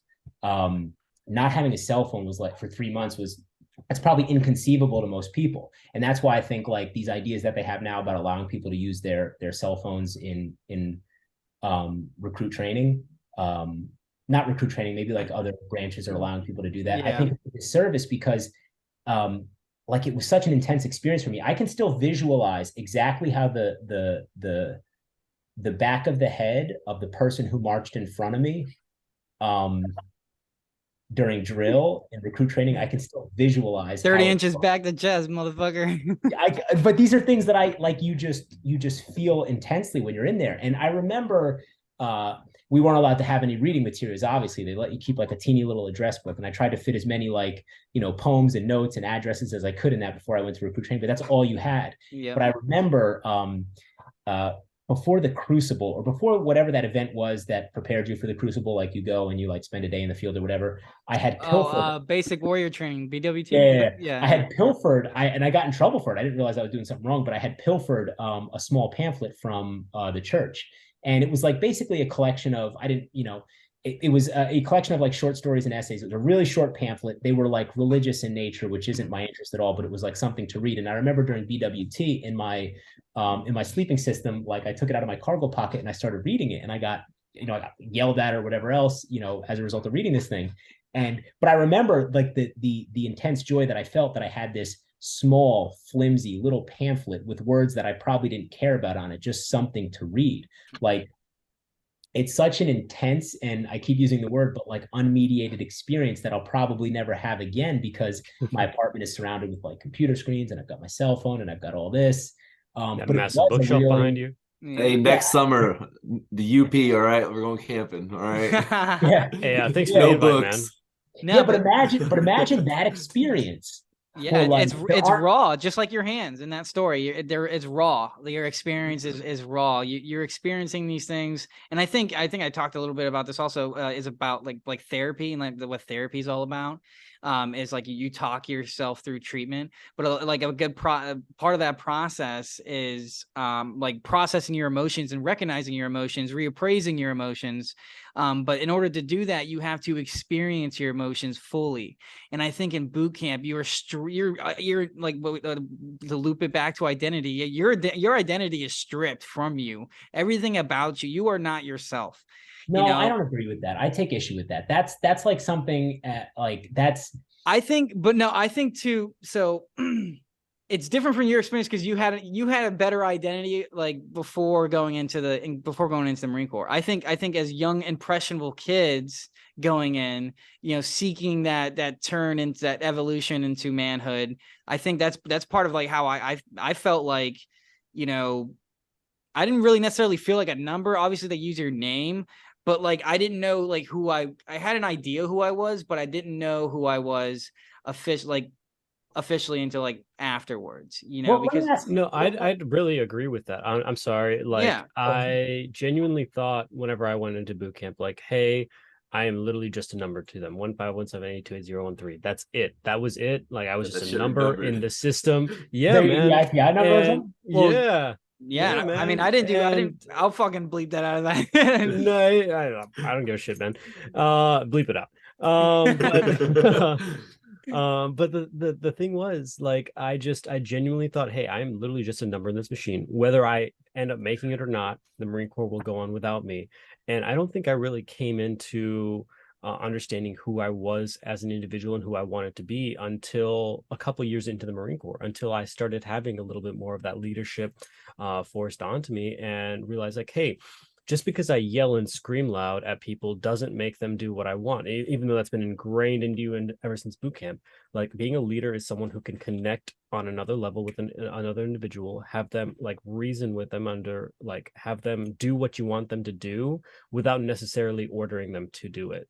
Right. To have that connection with people and be like, hey, I care enough about you and I put myself out there enough to where you should want to do what I need you to do. Does that make sense? Or am I just kind of rambling? Yeah, but I didn't have the experience. I mean, I think obviously everybody feels as though they're just sort of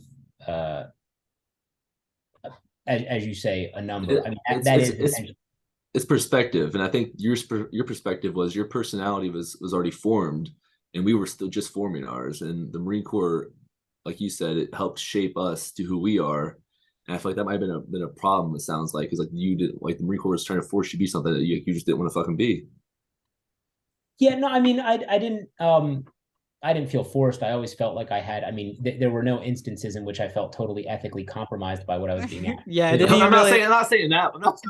For an Like, example, it. an example would be like, oh, it's field day, and I'd be panicking. I'm like, Oh, I gotta do fucking field day. And Weiss is walking around in his fucking chunkless, like just fucking, just look. He's throwing something in the fucking microwave, like ramen or some shit, and I'm like, bro, we gotta clean. And he's like, don't even worry about it, man. And this is coming from a dude who's literally a worry worm about like 99% of everything else out there. But when it came to field day, he was just like, he's like, I'm a fucking grown ass man. He's like, I ain't gonna let no fucking kids come in here and tell me like how my fucking room should be clean. And I was like, okay, like your side, but my side. And I was like, and we both used the fucking bathroom, like. Dude, and it was completely different for us. I remember staying up till like 2, 3 in the morning, and they'd be like, oh, well, there's dust here. I remember they unscrewed the fucking light fixture on the fucking wall and said, why is there dust inside? And I'd be like, bro, they would keep us awake because of that. So, that was our dread. But then that's why I'm saying I can see Lucas's side. But then I see your side where it's like, bro, I'm a grown adult. I know how to clean my room. But they didn't fuck with him. They didn't fuck with him because of that. Like they didn't give a shit. Like they would come in, they wouldn't even fucking check his side. Half the time they would hardly even know his existence. He would just like kind of shoot the shit with them, kind of like, kind of suck their dicks a little bit. It was like, oh, like corporals, like, and I'm like, oh, buddy and shit. And I'm standing there like, fuck, man. Like I'm the one that's really gonna have to answer for anything that happens. I have to answer for the both of us. But I'll say this much, right, about the notion of like just being a number. Well, I do want to finish, one point really quickly about recruit training, because this was something I was thinking and I wrote this down, and I'll never forget this experience, that when I would lay my head down on the rack at night at position of attention to Paul, I remember what I would do every night, and there's a point to this. This is going to coalesce into something. What I would do every night is I would think intently about how I would organize my tray in the chow hall in the morning to be able to eat the most food in the 1 minute and 30 seconds that I gave us. And I remember I would sit in my rack at night and I would get this strange sort of pleasure, this joy in the quietude of what would they call that? What is that called? In the quietude of the squad bay, Yeah. in my mind, intensely envisioning. And this is the point that I'm trying to make. Like, you can't have this experience now because we can't sustain a thought with all this technology around us. You know, I would be able to. That's a different conversation entirely. I'd be We able to definitely want to have literally- you back on to talk about that. But yes, I would be able to literally envision my tray at night, and it would give me a strange sort of pleasure. And the whole point that I'm trying to make about boot camp is that I was able to concentrate. As difficult as it was, as painful as it was, as anxiety as inducing as it was, there were these moments where I was totally alone, and I was able to concentrate and envision things without interruption. And I don't have that experience anymore. It's like I'm an avid reader, but it takes me so much longer to read now than it did probably when I was younger, because I live in such a technologically mediated society. I have a job that to some degree requires me to be, responsive to text messages and emails. The same with school. This relatively recent expectation that if you have a cell phone, you have to respond to everybody who text messages you, or you're a bad friend. Like, it was liberating, especially in boot camp, but even in the later years in the Marine Corps, being liberated from the expectation to remain in contact with my 600 Facebook friends, or my my 30 or so secondary and tertiary friends from civilian life. Like, being liberated from that was like massive. It was so important for me. And like, the question you were asking is like, well, what was the good experience about the Marine Corps? And it was like, well, I was able to concentrate sometimes, and I was able to unplug yourself from society. Yeah. I mean, I pun intended. Yeah, like literally. Yeah. Myself from society. And that's like, well, I don't know if you guys have that experience as civilians. No, absolutely. That's so much, I'm right there with you, man. Honestly, I go all the time and just take my phone and put it away and don't touch it. Like, I do need it for my job. I do need it for my business. Oh, we know, Aaron. We know. But yeah, no, like, there'll be sometimes in the group chat over here, they're texting and talking, and then they're like, where the fuck is Pata? Like, where's Pata at? Are you alive? And I'll be like, yo, bro, like, I still live that way, and I still distance myself from being reliant on technology. And I love that aspect. Granted, I'm surrounded by it all the time, and it's constantly luring me, but yeah, and it does take constant effort to a degree, but it's very liberating to just be like, I'm just, I'm here. Well, not just that. I feel like, go back to what Evan said. It's like, I don't think people understand like how like technology wasn't even a thing that we would even think about. I remember when I first got my cell phone in my hands at our boot camp, I was like, how the fuck do I use this again? What the hell is this? The same thing. I forgot my passcode. And you realize, and this is one of the things I realized too. I was like, after I was like 3 fucking months, I was like, damn, I think about my life when I was like 17, 18, like early 19, like within 3 months, I'm like, damn, like I was doing a lot of shit. Right. Like, I was talking to a lot of people. I was shaking and moving out there. You know what I'm saying? And you think that that's going to be sustainable even after you're gone. And I think one of the realizations that I had, that I was like, oh, I'm going to turn my phone on. Some people are going to blow my shit up. And I realized there's nobody. It was fucking nobody. Like, nobody really gave a shit. It was like, I got a couple late text messages from people who realized I had gone to boot camp. But like, it was like onesies and twosies, but like, it was, I expected like this. I don't know what I expect, to be honest. Yeah, I guess when you come home, like, people would be lining up like, hey man, how's it going? How are you? No one fucking cares. No one cares. Yeah. The one thing that I took away when I got home, that was the biggest thing for me, was I realized how attached to technology my little sister and my mother were. They were constantly on their phones 24/7. Like, I go upstairs to go make breakfast. They'd already be on their phone throughout the day. They'd be on the phone. Well, you were just fucking sitting there with your left hand on left knee, right hand on right knee on the couch, but I remember that so vividly, because that's what leads me to live my life this way now, is because I saw how sucked into their phones they were every hour of the day. Even still, like, I go back there and I'm like, yes, I'm getting a little bit worse at it. I'm constantly on my phone. Well, not constantly, but I'm a lot on it a lot more than I was when I was in the military. But I was like, dude, I don't want to live like that. I don't want to be, like, have the number of likes on my photos determine how I value myself, how I feel about myself. And so to cognizantly take that step and be like, no, I don't care. So what if my phone buzzed? I'll get to it when I have a chance. I don't need to drop everything that I'm doing right now just to go answer that text. Yeah. That's not how I want to live my life. But there's so much pressure. That's like, I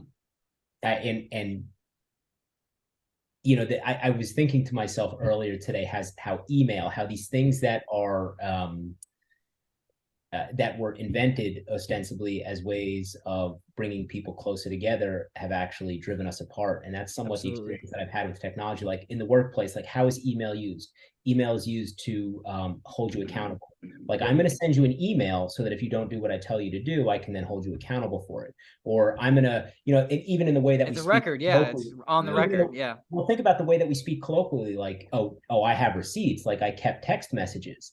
Like these are technologies that were invented to bring us closer together that are actually kind of like driving us apart. And that's a big difference in my life now than when I was in the Marine Corps. A big part of that difference is attributable to the fact that like, I'm in the professional workforce, I'm in school. But these were things I didn't think about in the Marine Corps. Like I called my mother, occasionally I texted with my friends and that was it. But now you're expected to be incredibly responsive, or it's somehow an indication that you don't care. Yeah. I watch a lot of Seinfeld. I know this is a bit tangential, but I watch a lot of Seinfeld, right? And I wonder sometimes how those interior scenes in Jerry's apartment would look like in the cell phone era. Like they wouldn't be talking to each other. Like they wouldn't be, they wouldn't be responding to each other with these witty retorts. They would be like looking at their cell phones, Yeah. and that's another aspect of it. It's just like and I'm not saying that I'm like holier than thou. I am totally addicted to my cell phone. Like I'm totally addicted to email. I was telling Lucas earlier today, like I just deleted my Facebook. Like I'm not exempt from this, but it concerns me. And it's, this was one of the good things about being in the Marine Corps is that you were kind of marooned. And at least for me, like I was able to concentrate a little bit more. I was able to be alone a little bit more. Right. And there are days when I wouldn't put myself through all that stuff again just to experience that that privacy or that ability to concentrate. But there are days where like I really miss it, where like I sit in my bed at night and I try to read and I like read 3 pages and then I'm like, well, let me check my email or I got an easy solution for you, man. An electronic typewriter? No. It involves 3 hot meals, place to sleep, an hour of free time to yourself a day. Solitary confinement? Sometimes, yeah. I can't do that. Yeah, no, but like the electronic typewriter. That's a good way. Like no distractions. Amos and I have been talking about this. Like you probably can't see it, but it's like up there in a styrofoam case. I bought a free write the other day. It's this. It was this crowd-funded invention by this this group. They were trying to conceive solutions to the problems that writers were experiencing with all the distractions that are on the laptops and the cell phones. Like how do you concentrate just on what you're writing? How do you just like continue to write and not feel the like impulse to like check your email? So I haven't tried it yet, but it's supposed to be this really intuitive device. It has no distractions. It just has like literally an on-off switch and a keyboard and a small screen. Like you can't even go back and edit what you wrote.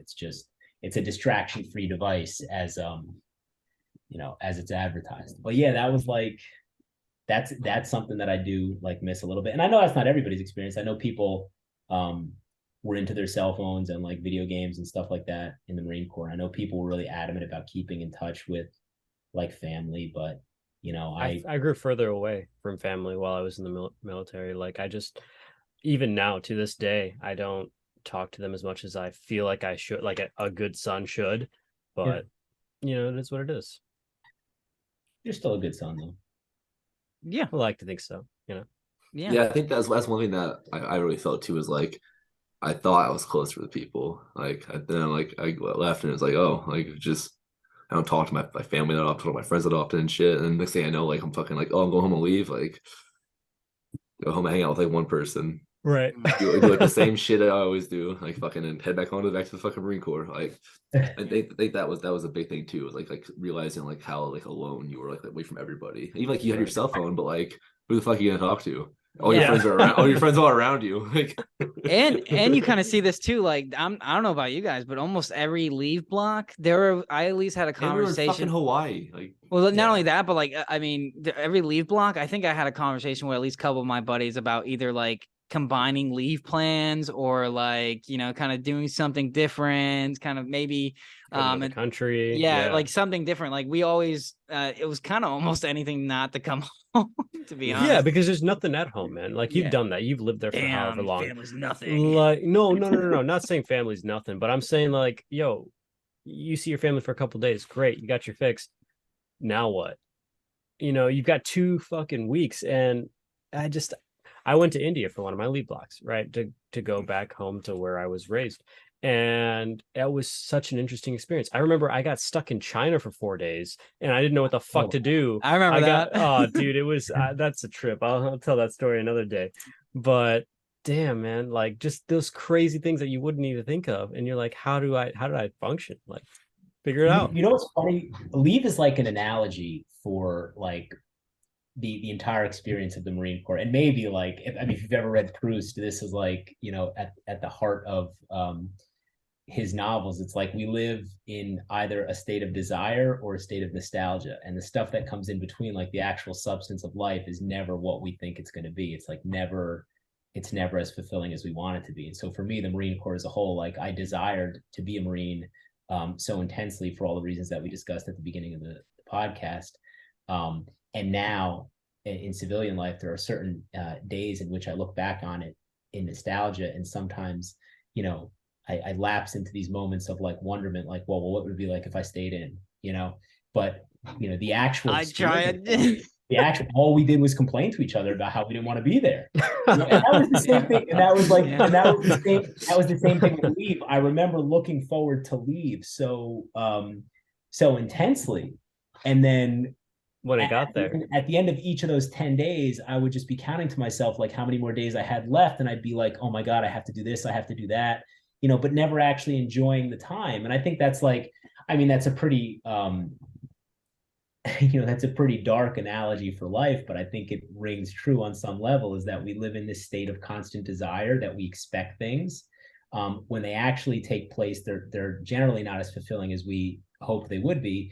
But then after they're done, we look back on them with like this sense of nostalgia, you know, like the memory of the event is more important or romantic than the actual experience of it. And that's like, absolutely. Like I do think, like I say to myself all the time, like I would never say this to my family, but I'm like, you know, what if I would have just stayed in Hawaii? Like, should have done that, you know? But then I have to, and then you realize you're in the middle of nowhere. But that's just an example of me not remembering how dismal I felt most days when I was there, and how much I desired to come home to New Jersey. You know. Yeah. And maybe I've always been like you didn't even like the beach, so like that, like 90% of Hawaii is like a beach. Yeah, so that's fucking. Yo, I'll never forget, and this is kind of change the topic a little bit, but I'll never forget the first interaction I had with Evan, and I didn't even know him at the time. I didn't even know it was Evan, but we were sitting in the theater on Marine Corps Base Hawaii, and we were listening to. Steve. Yeah. We were listening to Steve ramble on and on about something, and he opened it up to like something about like, do you have any questions? And I remember I was like about to stand up. I was like, yo, this guy's not making any fucking sense. But I was like forming the thoughts in my head and how to articulate what I wanted to say without being like come off as a smart ass. And then I see Evan just stand up. He's like, yeah, you. I was like, okay, you know what? All right. Oh, yo, that's so funny. Like everybody talks about that moment, and I would never do that ever again. Like I stood up in front of the entire battalion and like Horatius at the gate. He like he articulated his points. And the guy like shook my hand and whatnot. No, but because like he asked the question we were all thinking, and I was like forming this like thing in my head, like, yo, what the hell are you saying? But I can't say that. And so he basically picked apart his argument, and he's just like, hey man, well, what about this and this and this? And at that point something clicked in my head. I was like, holy shit, there's another Marine that, you know, I can have this intellectual conversation with. I need to get to know this guy. And then I also realized that, hey, I need to start looking at a fucking dictionary anytime I want to talk to this fool, because, you know, even now on this podcast, I'm sitting here like, okay, I got to look that word up. Oh, fuck. I have no idea what the fuck that means. When do I use that in a sentence? You know what I mean? So that was my number one thing. And then the number two thing was I genuinely don't remember when we actually like face to face ever talked in the Marine Corps. I know we were in the same it had to be mediated by Lucas. Yeah, probably. It had to have been. Lucas is one of those guys, like I don't know how he knew so many people. Like, I don't know how he knew literally everybody, and everybody Got was his friend. around. He's like, oh, you don't know this guy? He's from, he's from like 1-3. He's from 2-3. You don't know this guy? And I'm like, I'm like, no. After work, I go to my barracks room, I sleep, Yeah. I eat, and I like, Well, that's why. That's why. yeah. Yeah, I mean But that was a good moment about like what what Aaron brought up, outwalked Horatius, brave Horatius, captain of the guard, like, moment where you just kind of stood up against all odds. that was Kind I of think that was my last that was my last proud moment in the Marine Corps. that was pretty early. I think that was pretty early on. Yeah, I- no, CBJ. I was still. So that's pretty early on in the career there, Evan. I think Oh I think man, that's but like when I was derived to the fleet, but yeah, they're like and looking back on stuff like that, or I look back on the feeling of waking up on a Saturday morning when you have like a 72 or a 96 and you go to the chow hall and you can just spend 2 hours there. I mean, I know most people didn't want to spend 2 hours in the chow hall, but like, Definitely not. No. there were these like no. there were these moments of like relaxation and privacy, and and this is like, if my family and friends ever heard this, they'd probably be angry too. But like, my family didn't know when I had off, and I didn't always tell them, or, my friends didn't know when I was able to communicate or when I wasn't allowed to use my cell phone. And I didn't always tell them because like, that was important to me to not, feel responsible to communicate with everybody in my life. And I guess in retrospect, that's, people wanted to speak to me, and I probably could have been more attentive, but like, that was important to me. And that's something that I'll probably never experience again, Yeah. Yeah. without feeling as though I'm offending people. Well, Yeah. why is that so important though? Like, so what? You offend people. It is what it is. Yeah, Life but goes I mean, on. it's just a natural human emotion that like, when people care about you, they want to talk to you. Like when my mother texts me, like, she's my mother. She's done more for me than any human being on this earth. Like I should be Yeah. glad to text her back. And the Marine Corps gave me an excuse, or at least I wouldn't call it an excuse, but it gave me an opportunity to maybe sometimes not be as responsive as I should have been. Yeah. See, yeah, no, I completely understand what you're saying, but I don't completely agree with it, because I definitely, again, maybe I'm the bad son here, but no, like I even to this day, like, the family will text me or want to talk, and I just won't respond, or I'll make an excuse not to, or maybe I'll get to it a week later. And it's one of those things where it's like, it's just, I don't want to say it's not important to me, because they're the ones that raised me, right? Yeah. But it's not on that high on my priority list. Like, it's not something that I go out of my way to go talk to. Like, my inner circle is basically the gentleman at my business, gentleman at my job, and the girlfriend at home. And I can go with just that circle of people just fine. Like, I don't need to go talk to the parents. Like, I'll talk to them maybe like once a month, if that. And it's kind of crazy to me. Oh, I probably have. I mean, I have. What I'm saying is that I'm probably like you in the sense that I don't communicate as much as I should. But now that I'm not in a situation where I have an excuse not to communicate, I feel a little bit more guilty about it, And okay. or even if I don't feel guilty, I feel a pressure to respond. I mean, and that's an obligation. Yeah. It feels like you're obligated to. And I mean, the way I chalk it up, and I hope if my family does listen to this, that they don't fucking take offense to it. But like, I lived in fucking Hawaii. I was renting a house. I was 5 minutes from the fucking beach. Like I had, and I had fucking plenty of time. Yeah. I could have rented a car cheap as fuck from the Enterprise on base if they needed a car or whatever, if they wanted to get around. All you had to do is pay the fucking plane ticket to come out and see me. How many of those people came out to come see me? That too. Absolutely none of them. Yeah. Absolutely none of them. And none of them, and every single one, every fucking time I talked to them, it was like, when are you coming here? Well, when you coming back? When am I going to see you again? And I'm like, oh, so I got to spend my money and spend days of my life traveling all the way back to the East Coast, so you guys can say you saw me, and I can come back and just fucking kick shit as usual. And I took issue with that too, because again, I was in Hawaii. It's paradise on earth, right? Yeah. And I'd go up to the family and I'd be like, hey, so when are you coming out here? You haven't visited me once. Like, I see some other people, the parents are coming out here and they're having a good old time. They're enjoying the island. They're having fun with their kids. I'm like, yo, why don't you come out here? I literally live in the most beautiful place on the earth. And they're like, oh, well, it's just too far. Like, well, how do you think I feel? You know what I mean? I gotta say, I was definitely blessed. My dad had the opportunity to make it out, and my dad was in the Navy too. So Yeah, I met him your coming dad out, when he came out. we actually got drinks together. Yeah, we did. I Yeah, it was forgot a good about that. time. Yeah, cool dude. Yeah, he talks about that still. He still Yeah. always ask about you. And that So, was his cousin that was with him, or a Yep, family friend, yep. cousin? Yeah. cousin. Yeah, they Yeah. made it out. We have to go see Pearl Harbor and show him everything, and that was awesome to take my dad to that and see that. And actually, since I've been out of the Marine Corps, my dad and me hang out more than any. But I see my dad Yeah. every week, pretty much every week. Yeah. You guys went fishing too. You guys on the charter boat? Yeah, went out that's deep sea pretty. fishing. That's pretty fucking cool. Yeah. I got a mounted mahi for that. Nice. Well, we'll fucking we'll wrap it up here. So we'll go around the horn. Does anyone have any like closing thoughts? Aaron, we can start with you. Yeah, number one, just good to finally connect with you, Evan. Good to see your inner struggles and just get to know you at a deeper level. I hope we continue this conversation. And yeah, man. We made it. We fucking made it. We're on the other end. You know what I mean? Is the grass greener? I mean, that's a matter of perspective, right? Yeah. All right, Fucking Chris. Evan, dude. I fucking loved having you on, bro. I miss you, dude. You're fucking one of the smartest people I've ever met in my life. When I like just talking to him, I feel elevated just like fucking talking to fucking Evan. No, man. But appreciate that. Yeah, appreciate you coming on, man. And hey, like I say every week, reach out to a buddy, tell him what's up, tell him what's enrolling vets, tell him about the fucking man Evan. Tell him to go get some fucking Vet Labs pre-workout. All right. Yeah. See you guys later. All right, Evan. Yeah, I thought you were gonna address me like Evan, comma. No.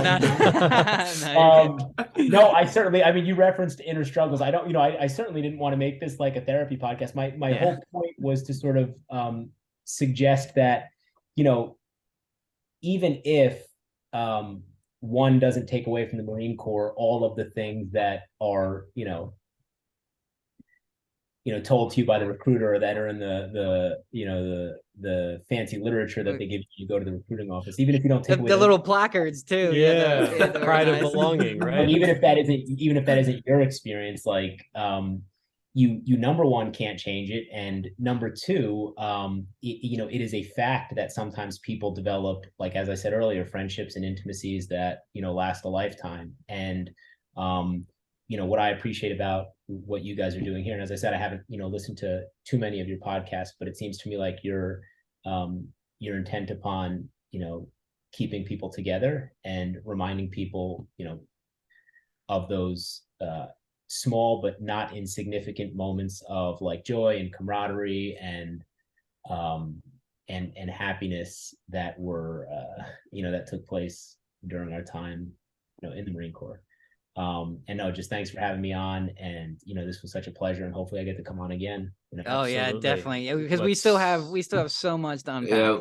We gotta talk about technology and shit. We'll dive into that. I'd love to be on that. Yes, that's a big one, and yeah. I think we can have some very awesome conversations about it. Yeah, we kind of have an episode, I think, on that. I think Chris and I do, but we were like really, really high for that one. Fucking go listen to it. Well, you have to be gone first before you go listen to it. How about that? Yeah. But I guess I'll close too. Is like some of the things that we touched on, I think are very important here. Like the obviously, regardless of your age or your creed or your race or whatever, when you enter the military, everyone carries, the great book by what's his name? Last name O'Brien.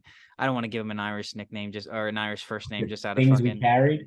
Yeah, the things we carried. Yeah. I mean that's always a good analogy. I've always thought of like the things that you carry, and even things that you carry like outside of the Marine Corps, because of your experiences in the Marine Corps, and really honing in on yourself, like your self-identity, and using that self-awareness that you developed during your experience to hopefully apply it beneficially in your life. I think it's very important. Absolutely. Yeah. So great fucking things to more things to unpack later on. Evan, you're one of my closest friends. I mean, something that's really helped me especially in our relationship. And obviously I always recommend this, is fucking read, people. Go out there and read, read something, improve your well-being. If you can't, Lucas will text about Shakespeare at random oh points. yeah, Shakespeare. Like we talk Hemingway, we talk Fitzgerald. Like we talk everybody. Like poems. Like I just actually, I was going to tell you, I have I just bought a Harold Bloom, like the greatest poems of the English language. Oh, okay. Yeah, and I've been fucking that up lately. But I'm getting into poetry again. So maybe I'll read something on here sometime. But you should read his book about. Did I recommend it to you? He has a tome, a really long book about his theory that Shakespeare invented the human. Yeah, I have that one. Yeah, the Oh, you- invention. okay, the invention of the human. Yeah, the human, rather. Yeah, yeah, that's another good one if you're interested in Harold Bloom. He's a literary critic, or was a literary critic. But yeah, just read more. Just do something. If you can't sit down and read, just fucking do audiobooks. I'm telling you, audiobooks are the way to go. If you seem like you can't find the time, but also reach out to a buddy. After you reach out to a buddy, not only tell them about the podcast, but tell them about Vet Labs. There's 2 magical things going on here. 3 magical things. You have the podcast, you have Vet Labs, and you have camaraderie. Ain't nothing fucking better than that. Yeah. And the guys that I don't speak to, it was really good seeing you guys, like Chris and Aaron. Whether this makes it onto the podcast or not, I'm just like, speaking freely now. Like, it was really good to see you guys, and like I'm truly, happy that you guys are happy and healthy and enjoying your lives. Like it's cool to see you guys. I know it's been a while. Appreciate that, brother. Man. Yeah, for sure. Absolutely. And then we'll wrap it up with the outro. Well, here we are. You stuck with us all. Time out. Okay, go ahead. Before hitting the outro. Also, next week, look forward to Mr. Chris Ellis over here giving his motivational Marine story. That's happening. Fucking Iwo Jima. Let's go. Yeah, that's happening. Okay. So look forward to that. Please stay tuned, and that'll give you something to tune into. I remember. Yeah, exactly. Yep. Yeah, I that's can't good smoke shit. for that one. I gotta be sober. All right, drink for that one then. Yeah, there we go. Inciting Write copious intoxication. notes. There you go. Yeah, copious. Well, here we are. You stuck with us all the way to the end. We thank you for listening. We want our listeners to know that if your pack becomes too heavy, don't drop it. The Veterans Crisis Hotline can be reached at 1-800-273-8255. If you'd like to enjoy more content, don't forget to subscribe and Semper Fi and keep rolling on. All right. Yeah. Hey, you